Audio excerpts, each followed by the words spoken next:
The next speaker for the day is Imran Manaswala of Future Architectural Glass. He is going to talk about understanding the fire-resistant glass and basically on the production of glass, the resistant properties, etc. Over to Imran. Good afternoon, ladies and gentlemen. Can everyone hear me? Okay. Welcome to the very first World of Facade Conference 2015 in Qatar, and it's a pleasure to be here. So firstly, thank you to the team of ZAC. In modern architecture, glass forms an integral part of all buildings, and with that, it is the material of choice for architects, for consultants, for building owners, for clients, and even for contractors. Now, why is that so? Basically, it is because it's a highly transparent product. It's a lightweight building material. It's made of fully natural minerals and does not need much maintenance. It's maintenance free, and therefore it is the choice that architects and consultants like, and even clients like. Now, with the advancement in technology over the years, we now have available even fire resistant glasses, and this particular segment is becoming much popular, and therefore it is very important to understand what it is, how it works, and what are some of the pitfalls to avoid, and so on and so forth. So please allow me very quickly to just run through an outline of my presentation. So now, as the buildings get taller, they are nearer to each other. The most important aspect of fire resistant glass is to ensure compartmentalization, or to make sure that the fire does not spread. So first we'll talk a little bit about all of that. We'll talk about the overview of fire rated glass. Then I'll show you a video of how the glass behaves in a fire. Then we'll go on to some applications of fire resistant glass, where it is used, how it is supposed to be used.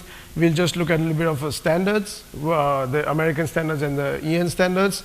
And lastly, I'll just talk a little bit about what processes can be done on the glass for the various applications.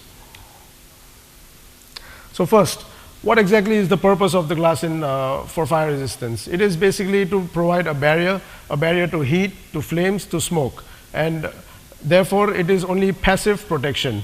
Now, why do you need the passive protection? It is to ensure compartmentalization. Compartmentalization is a key factor when it comes to securing the fire, to prevent the fire from breathing and prevent it from spreading. Now, why do you want to prevent the fire from spreading or breathing? Well, you need fire to, you don't need fire where there are escape ways, where there are access routes for civil defense personnel, where there is evacuation required for the people, where there may be a high risk to property or high risk to life. You need the fire to prevent, you need the glass to prevent heat from going to the non-fire side, because it might cause some self-ignition of materials and therefore spread the fire further. So very important to ensure the compartmentalization. Now, with respect to fire resistant glass, depending on what the glass does, it is categorized into three main categories: the E, the EW, and the EI. The E category is basically integrity. All it does is it stays there when there is a fire for the specified duration of time, and it makes sure that flames and hot gases and smoke don't go to the other side. Next, we have the EW category, which does all that the E category does. In addition, it also limits the amount of radiation which transfers from the fire side to the non-fire side. to 15 watts per square meter. And then we have the highest category, that's the EI category, and in that the fire resistant glass prevents the temperature rise on the non-fire side to go above 140 degrees than the room temperature, or a maximum of 180 degrees, whichever is lower.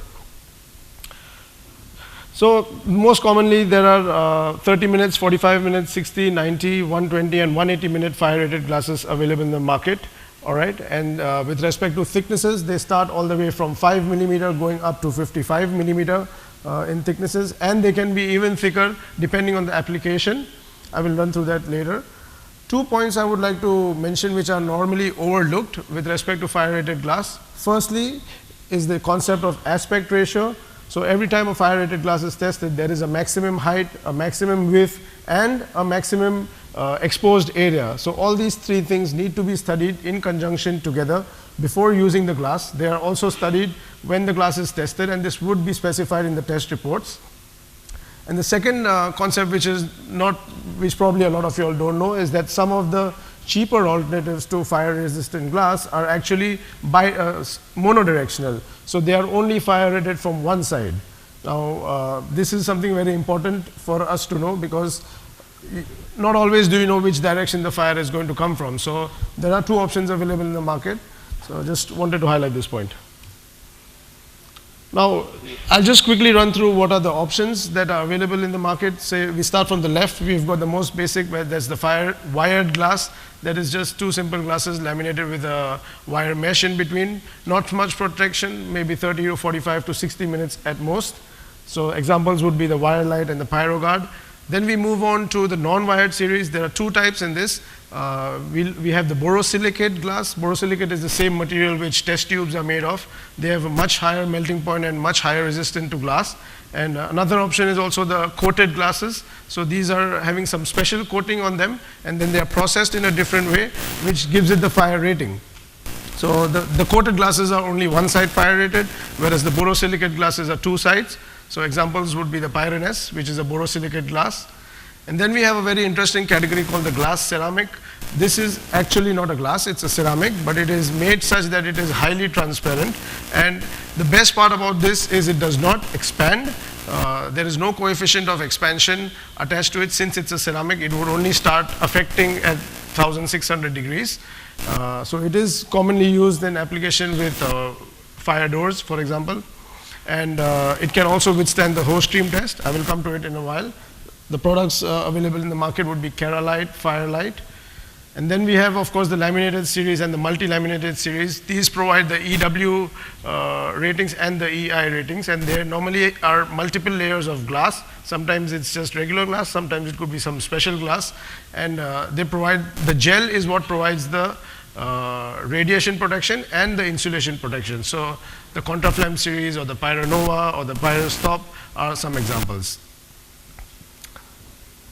Now let's see what happens in a fire test. So very quickly, just this is a graph which shows how the temperature rises during a fire. So depending on the type of fire, petrochemical fires, temperature rises much quicker. Regular fires are a little bit easier to manage. So just within, say, 15-20 minutes, you would hit 600 plus degrees. In 30 minutes, you are above 800, and in 90 minutes, you are at 1000 degrees. So that's the red line that I'm talking about over there. Now, I'll show you a quick video of what happens. When the fire first starts, the exposed area of the glass which is in touch with the fire heats up much quicker than the area which is covered by the edges of the framing system. Because of this, the glass undergoes a thermal stress, a thermal shock, and if the glass withstands this thermal shock, then we move on to the next phase of testing. So all fire rated glass basically must withstand this, because this happens in the first 2 or 3 minutes of the test. Once the temperatures go up, this is what the glass would start looking like. This is actually a video from an actual test, and it is the Pyrenes glass, so it tends to buckle because this expands, whereas the Keralight is a product that would not expand. So once it starts expanding, as you can see, the entire glass and the frame would start to buckle. And once this buckling happens, there is a risk of it to fail. So it is very important for the glass firstly to stay in the shape it is, or rather stay in the frame, and the framing system is equally important to maintain its integrity. So where is fire resistant glass used? Now, because there is no replacement of glass, so definitely it has a various ubiquitous uses. So most common is in vision panels. They are normally smaller in size and they are used with fire doors. Next, we also, where you have full elevations which need to be fire rated, they can be used as parts of transoms and skylights as well. Now becoming popular is also fire rated glass with double glazing. So if you have a building and you want to follow a certain color, or you need to have a certain performance, so you can double glaze some of the fire rated glass with spectrally selective glass as well. But note that when you double glaze certain glasses, the fire resistance level will go down. You can use fire resistant glass in partitions, so full height partitions. In this, a lot of times what I've seen is people just use regular U channels and they call it fire resistant systems. It is not really a fire resistant system unless you use something which is specified and which is tested together. Even the butt joints in a partition system have to be having a certain certification done and a certain testing done. Skylights are now becoming fire rated as well. So we've got two types, mainly vertical skylights and horizontal skylights. So they have to be tested separately again. Horizontal skylights would have its own weight under which the glass would bend and buckle. So this has to be factored in. So the horizontal skylight glasses would normally be much, much thicker. And nowadays, entire curtain walls. Now these are also becoming more popular. So especially in say nuclear facilities or in an area where there is a high risk of fire, entire curtain walls are also being made to be fire rated. So glass by itself cannot stand, unfortunately. So it has to go into a system. The system can be either a frame or it can be a door. So examples of system would be first definitely the fire doors. So these are available in steel, in wood, and even in aluminum. Then we have steel systems. Okay, so these are used where there is a fully glazed panel required, or for windows, and this is the most commonly available fire rated system. Most of them are steel systems. We also have aluminum systems available. Just a note that aluminum being aluminum, it will melt at 600 degrees. So what happens is they have normally they will have a steel reinforcement inside, or they would have some other intumescent material inside which gives it the fire resistant properties. So the aluminum cap will just melt off, but the reason why aluminum is also becoming popular is because it gives options, and in terms of aesthetics, in terms of color, it can match the rest of the building profile, for example. Then we've got timber systems. These are normally maximum 60 minutes of integrity. They have a separate infill as well, which goes with the wooden doors, with the timber doors. And they also have to use an intumescent strip. Then we've got fire-rated accessories. Now, as we saw in the short video earlier, the entire system has to support the glass and vice versa. So glass cannot touch metal, that's the golden rule, and therefore you need to have proper accessories lining the glass or lining the system, or when the system is installed in a concrete wall or a frame or in some construction opening, it has to be installed in the correct way using the correct lining materials like ceramic tapes or setting blocks and intumescent strips. Even the hardware would have to be tested together, because you don't want your hardware to catch fire and then the fire goes to the other side. So I want to just show very quickly two short videos to explain how important an intumescent material is. So these are both for fire rated doors. So if you see the first video,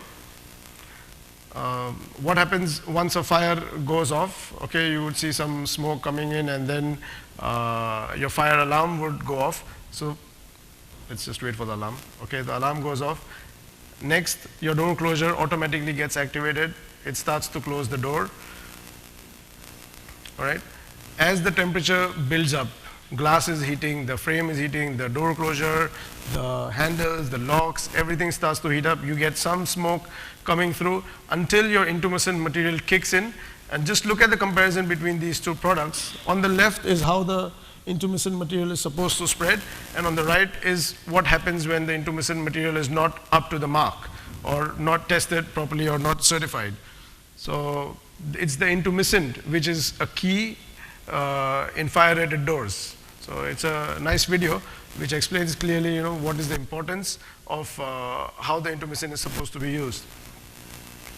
So how does that happen? How does the material expand? It's basically made of different materials. Okay, so this one, for example, is made of material called palusol, and this expands up to 40 times its original size. And when this happens, it starts to put pressure on the rest of the door.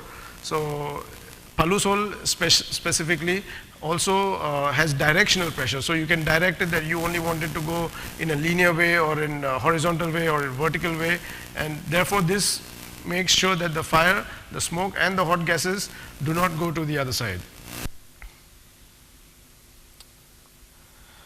Now just very quickly, two main applicable standards which are most common in this part of the world. First is the BSEN standards, and then second is the American standards, the ASTM. I will just run through the main difference between both of them. In the American standard, there is a requirement for the hose stream test. Hose stream test is when you spray water onto any particular glass. Now, during a fire, the glass might be at, say, 1,000 degrees. All right, or 800 degrees. When it comes in contact with water, say from a hose stream or from sprinklers, even the glass suddenly feels a cooling effect, and this creates a thermal shock on two different faces of the glass. Most glasses will crack in a thermal shock situation, so therefore as per the American standards, which are a little bit more strict, the hose stream test is required to be passed. So a kerolite, for example, is a 5mm glass, and that passes the hose stream test. And it does not expand and it does not crack either, even when you put cold water on it, or although the glass may be at 1,000 degrees. So that's the inherent property of the glass. Or we also have some of the laminated glass options available which offer the same perspective, because if, for example, the glass cracks due to your sprinklers, which would go off in a few minutes or a few seconds, the glass fails, any glass will fail. The integrity fails, and then the rest of it fails as a system. So talking about systems, talking about how glass is used, how do you ensure that it is correctly specified? Most important thing is that the manufacturer of the frame or the door system has to be done in accordance with how it has been tested. There are test reports available for any fire test that is done. The testing agency and the certification agency would give the test reports and the method statement as well. What are the products used? What are the, say, intumescents used, for example? All these things have to match as per what has been tested when it is actually applied. Next, the glass that is used. Now, glass being glass, people can substitute a clear fire-rated glass with a clear glass, and there is no way really to tell it. So we should emphasize that the glass should have some form of a permanent marking on it, which would mention the applicable standard, or it could mention the number of minutes, or it should also mention which direction it has to face. For example, for the unidirectional fire-rated glasses, it should always have it mentioned on the permanent label, where is the fire side, where is the non-fire side. And once that is done, the glazing components, so the rest of the beads and the ceramic tapes and the intumescents, they all have to be similarly tested together with the system to make sure that these three aspects hold together and they work together. It's not done yet, because once this is done, the next part comes installation. And to install the system properly, you need to have some form of expertise. So it is also important that you might have the best system, but if it's not installed properly, you've got leaks or gaps here and there, your system is going to fail. And lastly, this is the key item, because civil defense would always place the emphasis or the responsibility on the shoulders of the installer. So, manufacturers might get away saying that, no, look, I have tested it and it is approved and it is civil defense certified, blah, blah, blah. But at the end of the day, it's the installer who has to make sure that it is used correctly, it's installed correctly, and the supporting data or the test evidence which is there is in line with what has been tested. Now, every business where there is a high risk to life or high risk to property, there are specifications governed either by, say, industry experts or by architects or consultants or even by government bodies. But where there are specifications and standards, there are also loopholes, unfortunately. So there are a lot of people out there who are making use of loopholes or gaps in the system, which is something we need to be aware of, okay, and which is something we need to be wary of. So I'd just like to highlight some of them. First is the fine print. So fine print would be, for example, someone might not tell you that the laminated glasses might be different for internal applications and different for external applications, or they might not tell you that there are maximum sizes which have been tested and hold the fire resistance only up to those sizes, or they might not mention about the aspect ratio or about the direction of the fire. Some are unidirectional, some are bidirectional. Most common, of course, pitfall is price sensitive product, because at the stage of budgeting or at the stage of tendering, a lot of people underestimate the price of the glass or the fire rated systems, and these systems do tend to be expensive depending on what the classification or what the level is required. Third is unaware about the application. So if the specification writer or if the user does not understand how it is to be applied, what are the aspects to be taken care of, E, EW or EI, which one has to be used in which type of a scenario, he or she might specify the wrong product for the wrong application. Lead times. Now, this is a very, very important point, because some of the glasses are pre-manufactured in factories worldwide, some are processable, all right? So they have a certain lead time. They do carry a lead time. It's not just off the shelf, not all of them at least. So because of lead time, some people might find excuses and then they might bypass the spec. The fifth point is budget. That wasn't me, by the way. Fifth is the budget and the time constraints. So sometimes people might just submit different components and say that no, all these are fire rated for 90 minutes. But unfortunately, some of the parts is not equal to some of the whole when it comes to fire rated glass. So people might not want to test again, or they might not have the budget again, so they might just say that, okay, no, take all these 90-minute products and they all are 90 minutes together. That's not true. A lot of times projects are delayed and clients might, or other processors or fabricators might make their systems and it is all installed and it's ready waiting for the glass. Then they realize